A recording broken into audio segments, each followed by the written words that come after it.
All right, let's dive into a story that honestly sounds like it was ripped straight out of a heist movie.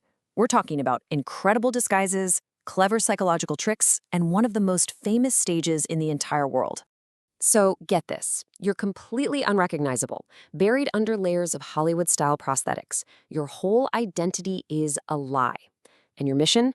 To sneak a guy who plays the spoons, yeah, a street performer, into the Royal Albert Hall. And no, this isn't some movie plot. This is the real-life setup for one of the most daring social experiments you'll ever hear about. So let's just take a second to appreciate the sheer scale of this challenge.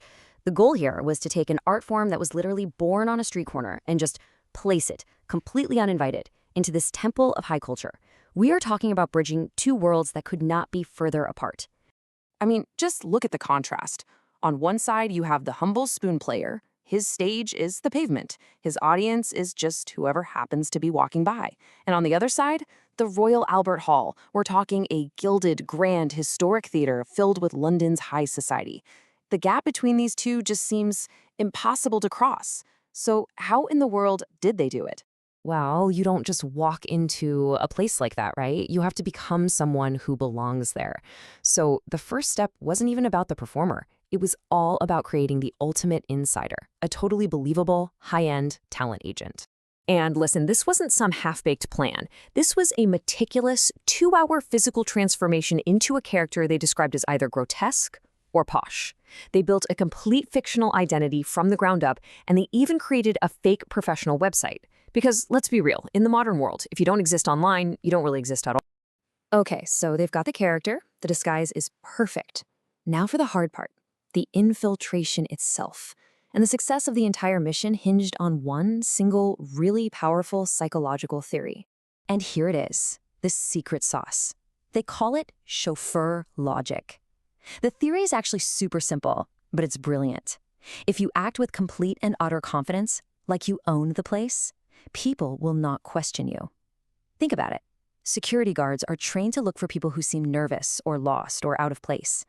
By projecting this powerful aura of belonging, you basically make yourself invisible. Of course, the disguise was just one piece of the puzzle. The convincing, confident British accent, that was absolutely vital. But the most important tool of all?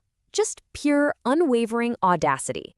The deep-down belief that you have every single right to be there is what sells the entire illusion. So, the stage is set, the agent is in character, the performer is ready to go, and they are inside the walls of the Royal Albert Hall during a very highbrow event. This is it, the moment of truth. Does this crazy plan actually work?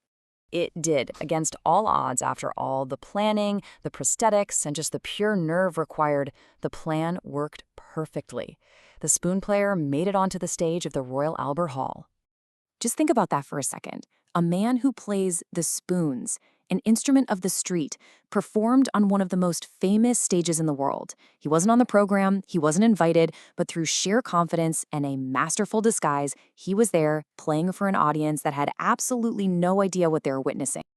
But you know, when you really peel back all the layers here, you realize this was never really about getting a spoon player on stage.